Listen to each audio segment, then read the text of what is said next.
샬롬 김윤규 목사입니다. 오늘 이 시간에는 신명기 25장 5절에서 10절의 말씀을 근거해서 무너진 형제의 집을 세우는 사랑이라는 제목을 가지고 함께 하나님의 말씀을 생각해 보겠습니다. 오늘 본문 말씀인 신명기 25장 5절에서 10절의 말씀은 현대인들에게 매우 낯선 풍습인 계대 결혼에 관하여 말씀을 하고 있습니다. 이 제도는 형제가 자녀 없이 죽었을 때 살아있는 형제가 형수와 결혼을 하여서 죽은 형제의 대를 잇는 모습을 기록하고 있습니다. 언뜻 보기에는 이러한 모습이 개인의 자유를 구속하는 것처럼 보여지지만 고대 근동의 사회 가운데에서 이 법이 하나님께서 이스라엘 백성들에게 말씀하신 이유를 우리는 세 가지로 생각해 볼 수 있는데, 첫 번째로 가문의 대가 끊이지 않게 하려는 하나님의 목적을 가지고 계시고, 두 번째로 기업 곧 토지가 가족 안에서 보존되어지는 경제적인 장치였습니다. 그리고 마지막 세 번째로 가장 중요한 이유는 사회적인 약자인 과부의 생존권을 보호하시려고 하는 하나님의 깊은 사랑이 담겨 있다는 것을 우리가 생각해 볼 수 있습니다. 오늘 본문 말씀을 통하여 하나님께서 계대 결혼을 말씀하신 이유를 고대 근동의 사회적인 배경을 가지고 함께 생각을 해 보겠습니다. 본문 5절의 시작을 우리가 생각해 보면 형제들이 함께 사는데 그중 하나가 죽고 아들이 없거든 이라고 하는 구체적인 상황을 제시하고 있습니다. 이러한 상황 가운데에서 계대 결혼이 가능하다는 것을 우리에게 말씀하고 있는데 우리가 다 함께 5절, 6절의 말씀을 읽겠습니다. 형제들이 함께 사는데 그중 하나가 죽고 아들이 없거든 그 죽은 자의 아내는 나가서 타인에게 시집가지 말 것이요 그의 남편의 형제가 그에게 들어가서 그를 맞이하여 아내로 삼아 그의 남편의 형제된 의무를 그에게 다 행할 것이요 그 여인이 낳은 첫 아들이 그 죽은 형제의 이름을 잊게 하여 그 이름이 이스라엘 중에서 끊어지지 않게 할 것이라. 고대 이스라엘의 백성들 가운데에서 자신의 가족 안에서 그 대가 끊어지는 것은 언약의 공동체에서 벗어나는 것을 의미하고 있었습니다. 그러므로 하나님께서는 계대 결혼을 통하여 죽은 형제의 이름이 이스라엘 백성들 가운데에서 끊어지지 않게 하라 라고 말씀을 하고 있습니다. 또한 이 제도는 단순히 이름을 남기려는 것만을 의미하는 것이 아니라 하나님께서 언약의 백성들에게 허락해 주신 땅이 가족 외부로 유출되는 것을 방지하기 위한 제도였음을 우리가 생각해 볼 수 있습니다.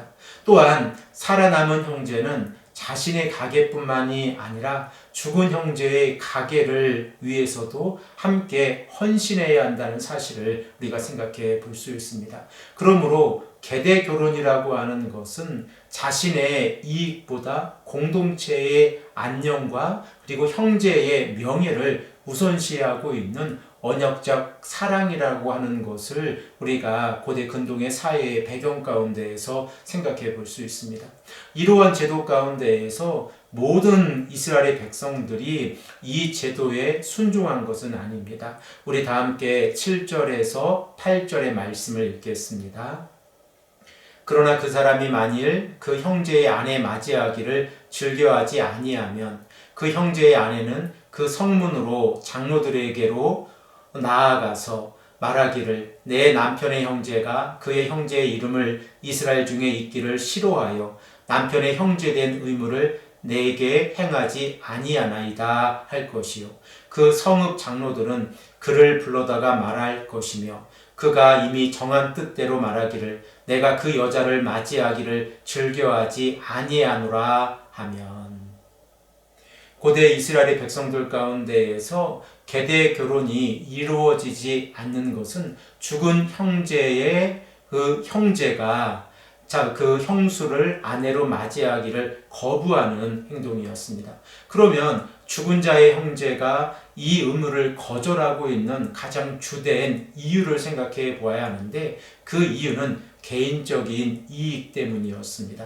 만약 형제의 아들을 낳아주면 자신에게 상속되어질 그 땅이 죽은 형제의 아들에게 돌아가기 때문에 그렇습니다.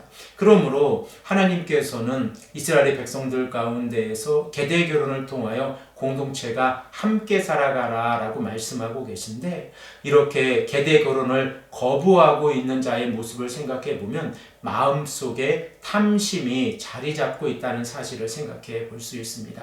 이 계명은 이러한 의미에서 10계명의 10번째 계명인 내 이웃의 아내나 소유를 탐내지 말라라는 이 말씀의 확장된 해설로 우리가 생각해 볼 수 있습니다.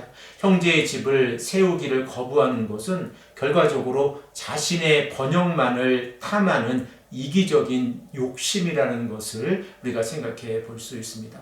그러면 이러한 자들에게는 어떠한 벌이 이루어집니까? 우리 다 함께 9절에서 10절의 말씀을 읽겠습니다.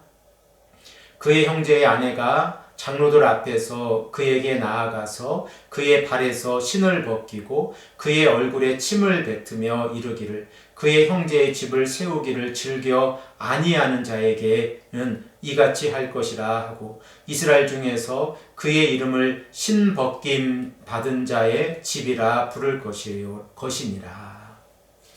가부가 된 형제의 아내는 장로들 앞에서 형제의 의무를 이행하지 아니한 자의 신발을 벗기는 행위를 통하여 그가 형제에 대한 법적인 책임과 권리를 포기하였음을 공포하는 상징적인 행동을 하게 되었습니다. 또한 더 나아가서 공동체의 가치를 저버리고 있는 그 형제에게 이기적인 선택을 한 자에 대한 공적인 모욕과 낙인의 모습으로 얼굴에 침을 뱉는 행동을 하게 되어졌고 그 집은 신벗김 받은 자의 집이라 불리게 되었습니다. 이러한 모습은 형제의 집을 세워주지 않는 자가 공동체 안에서 어떠한 대우를 받게 되어지는지 우리에게 말씀하고 있습니다. 사랑하는 성도 여러분, 현대를 살아가는 우리에게 계대 결혼이라고 하는 모습은 익숙하지 않지만 고대 근동의 사회 가운데에서 계대 결혼은 하나님께서 언약의 백성들에게 허락해 주신 땅이 그들의 자손들에게 이어지는 모습뿐만 아니라 한 여인이 과부가 되었을 때에 그 여인을 보호해주는 사회적인 보호 장치였다는 것을 우리가 생각해 볼 수 있습니다. 오늘 우리는 어떻게 살아가고 있습니까? 우리는 서로의 집을 세워주는 모습으로 살아가고 있습니까? 비록 우리가 계대 결혼의 모습을 현대에 적용할 수는 없지만 우리는 함께 살아가는 공동체 안에서 나 자신의 모습만을 위해서 이기적으로 살아가고 있지는 않습니까? 하나님께서 우리에게 은혜를 베풀어 주시고 우리가 이 땅에서 말씀대로 살아가는 이유는 하나님의 자녀로 올바르게 살아가기 위함입니다. 그러므로 우리는 하나님의 백성들이 그리고 아직도 하나님을 알지 못하는 자들이 고통을 받으며 살아가는 자들의 모습을 바라보았을 때 그들을 도와주고 그들과 함께 사랑을 베풀어주는 모습으로 살아가야 합니다. 이러한 모습이 예수 그리스도의 십자가의 보혈로 재용서함을 받고 하나님의 나라를 상속받은 자의 올바른 삶의 태도입니다. 사랑하는 성도 여러분, 오늘 우리가 이 말씀을 기억하기를 소망합니다. 추운 겨울을 보내고 있는 노숙인들을 우리가 생각해 보고 그들에게 따뜻한 커피 한 잔을 전하는 것이 우리가 하나님의 사랑을 전하는 것이라는 것을 다시 한번 생각해 보게 되었습니다. 하나님께서 우리를 사랑하신 것처럼 우리 또한 우리의 이웃을 사랑하고 돌보아주는 삶을 살아가기를 간절히 소망합니다. 함께 기도드리겠습니다. 아버지 하나님 감사합니다. 오늘도 우리에게 말씀해 주셔서 하나님께서 이스라엘 백성들에게 말씀하시는 계대 결혼의 참된 의미를 생각해 보게 하시니 감사합니다. 아버지 하나님, 우리가 이 땅을 살아가면서 하나님의 사랑을 실천하는 삶을 살아갈 수 있도록 인도하여 주시옵소서. 감사드리며 사랑이 많으신 예수 그리스도의 이름으로 간절히 기도드립니다. 아멘.